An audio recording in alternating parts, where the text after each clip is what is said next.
Hello friends, welcome back to jobs area జన్ YouTube channel. ఇవాళైతే మనందరికి కేవలం 10th క్లాస్ అర్హతతో మనకైతే ప్రభుత్వ సంస్థలు అయితే భారీగా గ్రూప్ సి ఉద్యోగాలు అయితే రావడం జరిగింది. ఎలాంటి ఇంటర్వ్యూ మీకు కండక్ట్ చేయరనమాట. మీకు శాలరీ కూడా 30,000 వరకు అయితే ఇవ్వడం జరుగుతుంది. మీరు 10th పాస్ అయినా, లేకపోతే ఇంటర్ పాస్ అయినా, ఐటీఐ చేసినా, డిప్లొమా చేసినా మీరైతే జాబ్స్కి అప్లై చేయొచ్చు అనమాట. మీరు డిగ్రీ గ్రాడ్యుయేషన్ చేసిన వాళ్ళు కూడా మీరు 10th ఇంటర్ చదివి ఉంటారు కాబట్టి వాళ్ళు కూడా అయితే అప్లై చేసుకోవచ్చు. సో పర్మనెంట్ గవర్నమెంట్ జాబ్స్ అనమాట ఇవి. Male and female candidates both Andhra, Telangana, Indian nationals ఎవరైనా సరే అప్లై చేసుకోవచ్చు. సో ఎవరైతే ఈ జాబ్స్ కి అప్లై చేయాలనుకుంటున్నారో వాళ్ళందరూ తప్పకుండా వెంటనే ఈ వీడియోని చివరి దాకా చూసి అప్లై చేసుకోండి. అండ్ మీరు కనుక మన ఛానల్ని ఫస్ట్ టైం చూస్తున్నట్లయితే ఖచ్చితంగా సబ్స్క్రైబ్ చేసుకోండి. ఎందుకంటే ఇలాంటి డైలీ జాబ్ అప్డేట్స్ అనేవి మన ఛానల్లో అయితే రావడం జరుగుతాయి. అండ్ మన టెలిగ్రామ్ గ్రూప్ లో కూడా అయితే జాయిన్ అవ్వండి for more job updates. So దాని యొక్క లింక్ అనేది వీడియో డిస్క్రిప్షన్ కామెంట్ బాక్స్ లో అయితే ఉండడం జరుగుతుంది. మీరు వెంటనే వెళ్ళి జాయిన్ అవ్వండి. So let's get in to the video. మనందరికీ అయితే directorate general of electronics and mechanical engineering సంబంధించి ఈ మినిస్ట్రీ ఆఫ్ డిఫెన్స్ రీసెర్చ్ కింద అయితే మనకి వీళ్ళైతే పనిచేయడం జరుగుతుంది. సో ఈ సంస్థ నుంచి అయితే మనకి డైరెక్ట్ రిక్రూట్మెంట్ అయితే రావడం జరిగింది. గ్రూప్ సి ఉద్యోగాలకైతే వీళ్ళు రిక్రూట్మెంట్ చేస్తున్నారు. ఇక్కడ మనకి ఎలక్ట్రానిక్స్ మెకానికల్స్ అన్నారని చెప్పి దాంతో సంబంధం ఏం లేదు. ఇక్కడ మనకి 10th క్లాస్ పాస్ అయిన వాళ్ళందరికీ కూడా అయితే మీరు అప్లై చేసుకోవచ్చు. ఇంటర్ పాస్ అయిన వాళ్ళకు ఉన్నాయి, ఐటీఐ చేసిన వాళ్ళకు ఉన్నాయి, డిప్లొమా చేసిన వాళ్ళకు ఉన్నాయి. అన్ని జాబ్స్ అయితే ఉండడం జరిగింది. మనకి డిఫరెంట్ కేటగిరీస్ లో అయితే వీళ్ళు రిక్రూట్మెంట్ అయితే చేస్తున్నారు. అది కూడా డైరెక్ట్ రిక్రూట్మెంట్ అనమాట. ఎలాంటి కాంట్రాక్ట్ జాబ్లు, టెంపరీ జాబ్లు అయితే కాదు, పర్మనెంట్ గవర్నమెంట్ జాబ్స్ అనమాట ఇవి. సో ఇక్కడ మనకి ఇదే నోటిఫికేషన్ లో క్లియర్ కట్ గా అన్ని డీటెయిల్స్ అయితే ఇవ్వడం జరిగింది. ఎగ్జామినేషన్ సెంటర్స్ గురించి, తర్వాత ఎలిజిబిలిటీ క్రైటీరియాస్ చూసినట్లయితే ముందుగా మనం ఇక్కడ ఫస్ట్ 10th క్లాస్ పాస్ అయిన వారు అప్లై చేసుకోవడానికి మనం ఇప్పుడు చూద్దాం. మల్టీ టాస్కింగ్ స్టాఫ్ అని చెప్పేసి అయితే ఇవ్వడం జరిగింది. సో మెట్రికులేషన్ పాస్ అయితే సరిపోతుంది, అంటే 10th క్లాస్ పాస్ అయితే చాలు, మీరైతే అప్లై చేసుకోవచ్చు. ఇక్కడ మనకి డిజైరబుల్ అని చెప్పి ఇచ్చారు. ఇది డిజైరబుల్ అంటే ఉన్న వాళ్ళకి ప్రిఫరెన్స్ అయితే ఎక్కువ ఇవ్వడం జరుగుతుంది, మ్యాండటరీగా ఉండాలని కాదు. సో ఇక్కడ మనకి ఆ తర్వాత వాషర్ మ్యాన్ అని చెప్పి, కుకింగ్ అని చెప్పి, ఫైర్ మ్యాన్ అని చెప్పి, తర్వాత ఫైర్ ఇంజన్ డ్రైవింగ్ కూడా అయితే మనకి జాబ్స్ అయితే ఉన్నాయి. 10th క్లాస్ పాస్ అయితే సరిపోతుంది. మీకు డ్రైవింగ్ నాలెడ్జ్ అయితే ఉండాలన్నమాట. అంటే డ్రైవింగ్ వచ్చి ఉండాలి, హెవీ వెహికల్ కి సంబంధించి అంటే డ్రైవ్ చేస్తూ ఉండాలి 3 years పాటు. సో ఎవరైతే చేస్తున్నారో వాళ్ళు కూడా అయితే ఈ ఫైర్ ఇంజన్ డ్రైవర్ కి అప్లై చేసుకోవచ్చు. తర్వాత ట్రేడ్స్ మ్యాన్ మేట్ అని చెప్పి ఇంకొక జాబ్ పోస్ట్ ఉంది. ఇది కూడా మెట్రికులేషన్ పాస్, అంటే 10th క్లాస్ పాస్ అయితే సరిపోతుంది, ఎలాంటి ఎక్స్పీరియన్స్ అక్కర్లేదు. తర్వాత ఇక్కడ మనకి లోయర్ డివిజన్ క్లర్క్ కి సంబంధించి కూడా ఉన్నాయి. ఇదైతే ఇంటర్ పాస్ అవ్వాల్సి ఉంటుంది. అంటే ఎవరైతే 12th క్లాస్ అంటే ఇంటర్ పాస్ అయ్యారో వాళ్ళు వాళ్ళకి టైపింగ్ ఎవరికైతే వచ్చో వాళ్ళందరూ అప్లై చేసుకోవచ్చు అనమాట. జస్ట్ టైపింగ్ వస్తే సరిపోతుంది, మీరు ఈ జాబ్స్ కి అప్లై చేయొచ్చు. తర్వాత స్టోర్ కీపర్ అనే జాబ్ కూడా మనకి ఇంటర్ పాస్ అయితే సరిపోతుంది, మీరైతే ఈ జాబ్స్ కి అప్లై చేయొచ్చు. ఎలాంటి ఎక్స్పీరియన్స్ అక్కర్లేదు, ఎలాంటి స్కిల్స్ కూడా అక్కర్లేదు, ఇంటర్ పాస్ అయితే చాలన్నమాట. తర్వాత ఇక్కడ మనకి fitter, tin, coppersmith, moulder, welder, vehicle mechanic అని చెప్పి ఉన్నాయి. ఇవన్నీ అయితే ఐటీఐ చేసిన వాళ్ళకి అనమాట. సో ఐటీఐ ఎవరైతే చేశారో ఈ ఫీల్డ్స్ లో, సో వాళ్ళైతే అప్లై చేసుకోవచ్చు అనమాట. ఇక్కడ మనకి మెకానిస్ట్ అని చెప్పించారు. ఇది కూడా ఐటీఐ చేసిన వాళ్ళు మెకానిస్ట్ లో టర్నర్ గానీ, మిల్ ఫైటర్ గానీ, లేకపోతే ప్రిసిషన్ గ్రైడనర్ గానీ, సో వీటిలో ఎవరైతే ఐటీఐ చేశారో వాళ్ళైతే ఈ మెకానిస్ట్ జాబ్ కి అయితే అప్లై చేయొచ్చు అనమాట. ఇక్కడ మనకి స్టెనోగ్రాఫర్ అని చెప్పించారు. ఇది కూడా 12th క్లాస్ పాస్ అయిన వాళ్ళు అప్లై చేసుకోవచ్చు. కాకపోతే మీకు హిందీలో టైపింగ్ చేయడం రావాలన్నమాట for this stenographer grade 2 job కి అయితే. తర్వాత ఇంకా మనకి ఇలా డిఫరెంట్ జాబ్స్ అయితే ఉన్నాయన్నమాట. సో ఎవరైతే మీరు అప్లై చేయాలనుకుంటున్నారో వాళ్ళందరూ మిగతా జాబ్స్ కూడా చూసుకుని అప్లై చేసుకోవచ్చు కావాలనుకున్నట్లయితే. తప్పకుండా అప్లై చేసుకోండి. ఎవరైతే ఈ గ్రూప్ సి ఉద్యోగాలు అప్లై చేద్దాం అనుకుంటున్నారో ఇక్కడ మనకి పే స్కేల్ కూడా అయితే ఇవ్వడం జరిగింది. లెవెల్ 5 దాకా అయితే ఇస్తారనమాట. సో ఏజ్ లిమిట్ చూసినట్లయితే 18 years నుంచి 25 years వరకు ఎవరైనా సరే అప్లై చేసుకోవచ్చు. ఫైర్ ఇంజిన్ డ్రైవర్ కి అయితే 18 నుంచి 30 years వరకు అప్లై చేయొచ్చు అనమాట. ఇక్కడ మనకి ఎస్సీ ఎస్టీ క్యాండిడేట్స్ కి 5 years రిలాక్సేషన్ కూడా అయితే ఇవ్వడం జరిగింది. ఓబీసీకి అయితే 3 years అయితే ఏజ్ రిలాక్సేషన్ అయితే ఇవ్వడం జరుగుతుంది. పీడబ్ల్యూడి క్యాండిడేట్స్ కూడా అయితే అప్లై చేసుకోవచ్చు. తర్వాత ఇక్కడ మనకి fire man and fire engine driver కి ఇక్కడ ఫిజికల్ స్టాండర్డ్స్ కి సంబంధించి కొన్ని టెస్ట్ అయితే ఉండడం జరుగుతుంది. తర్వాత మిగతా వాళ్ళకైతే రిటన్ టెస్ట్ అయితే ఉంటుందన్నమాట. సో హౌ టు అప్లై అని చెప్పిచ్చారు. ఇక్కడ మనకి అప్లై చేసుకోవడానికి అన్ని డీటెయిల్స్ కూడా అయితే ఇచ్చారనమాట. ముందుగా మనకి ఎగ్జామినేషన్ కి సంబంధించి చూద్దాం. ఫస్ట్ మీకు రిటన్ టెస్ట్ అయితే కండక్ట్ చేయడం జరుగుతుంది. అది కూడా ఆబ్జెక్టివ్ టైప్ అనమాట.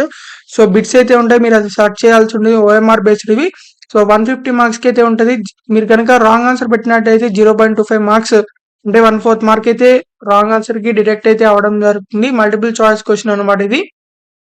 సో వీటికి సంబంధించి క్వశ్చన్ పేపర్ కూడా మనకి ఎవరైతే ఎలక్ట్రీషియన్, మెకానిస్ట్, మౌల్డర్, వెహికల్ దానికి వీటికి ఎవరైతే అప్లై చేస్తున్నారో వాళ్ళకైతే మనకి general intelligence, general awareness, English, numerical aptitude, trade specific ఇవైతే ఉండడం జరుగుతుంది ఎగ్జామినేషన్ లో. Store keeper, lower division clerk, stenographer, ఈ 3 జాబ్లకైతే మనకి ఇది కూడా general awareness, English, numerical aptitude ఇవే ఉంటాయి అన్నమాట. సో తప్పకుండా అప్లై చేసుకుని ఇవే ఉంటాయి కాబట్టి రిటన్ టెస్ట్ లో కూడా రిటన్ టెస్ట్ అయిపోయిన తర్వాత వీటికి సంబంధించి ఏవైతే స్టెనోగ్రాఫర్ అని చెప్పి ఐటీఐకి సంబంధించిన జాబ్లు, డిప్లొమాకి సంబంధించిన జాబ్లు ఉన్నాయో సో వాళ్ళైతే మనకి ఇక్కడ స్కిల్ టెస్ట్ కూడా అయితే కండక్ట్ చేయడం జరుగుతుంది. డ్రైవింగ్ కి సంబంధించి ఎవరైతే ఫైర్ ఇంజిన్ డ్రైవర్ అప్లై చేస్తున్నారో సో ఇలా మనకి ఏ స్కిల్ టెస్ట్ ఏ పోస్ట్ కి ఆ పోస్ట్ స్కిల్ టెస్ట్ అయితే ఉంటుందన్నమాట. ఈ స్కిల్ టెస్ట్ లో ఎవరైతే క్వాలిఫై అయ్యారో వాళ్ళందరినీ అయితే సెలెక్ట్ చేయడం జరుగుతుంది. సో ఎవరైతే సెలెక్ట్ చేశారో వాళ్ళని అఫీషియల్ వెబ్సైట్ లో కూడా అయితే పెడతాం జరుగుతుంది. మీరు అక్కడ నుంచి చెక్ చేసుకోవచ్చు. సో అడ్మిట్ కార్డ్స్ కూడా అయితే మీరు తీసుకెళ్లాల్సి ఉంటుంది వెళ్ళేప్పుడు. ఆ తర్వాత ఐడెంటిఫికేషన్ ప్రూఫ్ కూడా అయితే తీసుకెళ్లాల్సి ఉంటుంది. సో ఇలా మనకి వీటికి సంబంధించిన అన్ని రిక్రూట్మెంట్స్ అయితే ఇవ్వడం జరిగింది ఇక్కడ దీంట్లో. సో ఎవరైతే అప్లై చేయాలనుకుంటున్నారో వారు డైరెక్ట్ గా ఆన్లైన్ లో అక్కర్లేదు, డైరెక్ట్ ఆఫ్లైన్ లో అయితే అప్లై చేయాల్సి ఉంటుంది. సో ఇక్కడ మనకి అప్లై చేసుకోవడం మీరు పోస్ట్ లో అయితే పంపించాల్సి ఉంటుంది. సో పోస్ట్ లో పంపించేటప్పుడు మనకి అప్లికేషన్ ఫామ్ కూడా ఇదే నోటిఫికేషన్ లో లాస్ట్ లో అయితే ఇవ్వడం జరిగింది. సో ఇక్కడ మనకి అప్లికేషన్ ఫామ్ అని చెప్పి ఇచ్చారు. సో ఆ అప్లికేషన్ ఫామ్ మొత్తం మీరు జిరాక్స్ అయితే తీసుకోవాల్సి ఉంటుంది. ఈ లాస్ట్ 3 పేజెస్ అయితే మీరు జిరాక్స్ తీసుకోవాల్సి ఉంటుంది.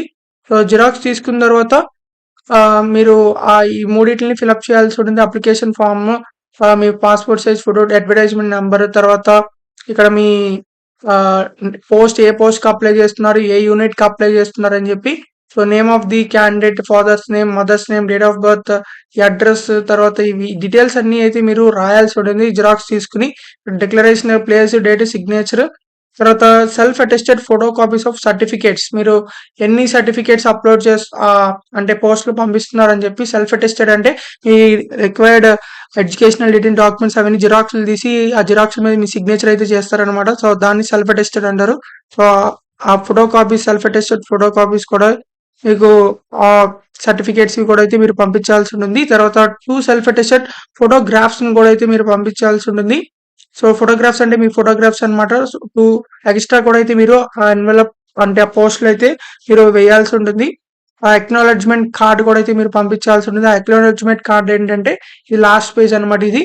So 1 self addressed envelope duly fixed with 5 rupees postal stamp. So మీరు ఎన్వలప్ కవర్ తీసుకున్న తర్వాత ఈ అప్లికేషన్ ఫామ్, ఈ acknowledgement, self attested photo copies, తర్వాత 2 సెల్ఫ్ అటెస్టెడ్ ఫోటోగ్రాఫ్స్ ఇవన్నీ పెడతారు కదా ఎన్వలప్ కవర్ లో. అదే ఎన్వలప్ కవర్ లో మీరు పోస్ట్ ఆఫీస్ దగ్గర ఇంకొక ఎన్వలప్ కవర్ తీసుకుని ఆ ఎన్వలప్ కవర్ మీద కూడా మీరు మీ అడ్రస్ రాసి 5 రూపీస్ పోస్టల్ స్టాంప్ అయితే ఇచ్చి, అది కూడా ఎక్స్ట్రా ఎన్వలప్ కవర్ అనేది మీరు పోస్ట్ చేసే ఎన్వలప్ కవర్ లో అయితే పెట్టాల్సి ఉంటుంది. దాంట్లో నుంచి అయితే మీకు అడ్మిట్ కార్డ్ అయితే రావడం జరుగుతుంది. అంటే ఇప్పుడు మీరు అడ్మిట్ కార్డ్ ఇస్తారు కదా, సో అదే అనమాట. సో అడ్మిట్ కార్డ్ లో కూడా మీరు లాస్ట్ ది జిరాక్స్ తీసుకున్న తర్వాత మీరు ఏ పోస్ట్ కి అప్లై చేస్తున్నారు, ఏ యూనిట్ కి అప్లై చేస్తున్నారు అది కూడా రాసి ఈ డీటెయిల్స్ అన్ని ఫిల్అప్ చేయాల్సి ఉంటుంది. ఇక్కడ దాకా సిగ్నేచర్ ఆఫ్ ద ఇది ఫర్ ఆఫీస్ యూజ్ ఓన్లీ అనమాట. సో ఇక్కడ నుంచి మీరు ఏమీ టచ్ చేయకూడదు. సో ఇది కాకుండా ఈ పైన దాకా ఫర్ ఆఫీస్ యూజ్ ఓన్లీ అన్న దానిపైన మీరు ఫిల్అప్ చేసి ఇది కూడా మీరు పోస్ట్ లో అయితే పంపించాల్సి ఉంటుంది. ఇవన్నీ కలిపి ఒక ఎన్వలప్ కవర్ లో పెట్టి ఎన్వలప్ కవర్ మీద application for the post of అని చెప్పి రాసి మీరు ఏ పోస్ట్ కి అప్లై చేస్తున్నారో ఆ పోస్ట్ కి యొక్క నేమ్ అయితే రాయాల్సి ఉంటుంది. సో ఆ పోస్ట్ నేమ్ రాసి మీరు ఇలా application for the post of అని రాసి మీరు ఆర్డినరీ పోస్ట్ ద్వారా అయితే పంపించాల్సి ఉంటుంది. సో ఆర్డినరీ పోస్ట్ ద్వారా మీరు ఎవరైతే అప్లై చేయాలనుకుంటున్నారో వాళ్ళు వెంటనే ఈ వీడియో చూడంగానే అయితే అప్లై చేసేసుకోండి. ఎందుకంటే వాళ్ళకి 21 డేస్ లోపల అయితే వాళ్ళకి రీచ్ అవ్వాల్సి ఉంటుంది. సో తప్పకుండా అప్లై చేసేసుకోండి. ఇలా ఆఫ్లైన్ లో అయితే అప్లై చేయాల్సిన, ఎలాంటి ఆన్లైన్ లో చేయాల్సిన పని ఏం లేదు. సో వీటికి సంబంధించి యూనిట్స్ కూడా అయితే ఇక్కడ మనకి ప్రొవైడ్ చేశారు. సో మధ్యప్రదేశ్ అని చెప్పి ఉత్తరప్రదేశ్, కేరళ, సారీ బెంగళూరు అని చెప్పి వర్క్ షాప్స్ కూడా అయితే ఉన్నాయన్నమాట. So commander head quarters base work shops అని చెప్పి, క్వాలిటీ కంట్రోల్ ఇంజనీర్ బేస్ అని చెప్పి, ఇలా మధ్యప్రదేశ్, ఉత్తరప్రదేశ్, మహారాష్ట్ర, కర్ణాటక, బెంగళూరు, గుజరాత్, మహారాష్ట్ర ఇలా మనకి యూనిట్స్ అని ఉన్నాయి అన్నమాట. సో ఇవన్నీ చెక్ చేసుకుని మీరు ఏదో ఒక జాబ్ పోస్ట్ కి ఏదో ఒక దాంట్లోనే అప్లై చేసుకోవాల్సి ఉంటుంది, ఏదో ఒక యూనిట్ లోనే. సో తప్పకుండా అందరూ అప్లై చేసుకోండి. ఎవరైతే ఎలిజిబుల్ క్యాండిడేట్స్ ఉన్నారో గ్రూప్ సి ఉద్యోగాలు అనమాట ఇవి. ఎలాంటి టెంపరీ జాబ్స్ అయితే కాదు, పర్మనెంట్ గవర్నమెంట్ జాబ్స్ ఇవి. సో మీకు ఇంకా ఎలాంటి డౌట్స్ ఉన్నా సరే కామెంట్ బాక్స్ లో కామెంట్ చేయండి, ఖచ్చితంగా రిప్లై అయితే ఇవ్వడం జరుగుతుంది. అండ్ ఈ నోటిఫికేషన్ యొక్క లింక్ అనేది మన వీడియో డిస్క్రిప్షన్ కామెంట్ బాక్స్ లో ఉంటుంది. అక్కడ నుంచి మీరు డౌన్లోడ్ చేసుకొని అప్లికేషన్ ఫామ్ ని అండ్ అడ్మిట్ కార్డ్ ని కూడా జిరాక్స్ తీసుకోవచ్చు. సో మీకు ఇంకా ఎలాంటి జాబ్స్ కావాలనుకుంటున్నారు అది కూడా కామెంట్ చేయండి, ఆ జాబ్ వీడియోస్ అయితే చేయడం జరుగుతాయి. అండ్ ఈ వీడియోని ఎవరికి షేర్ చేయాలో తెలుసు కదా, మీ ఫ్రెండ్స్ అందరి గ్రూప్స్ కి షేర్ చేయండి, చాలా మందికి ఇది యూజ్ అవడం జరుగుతుంది.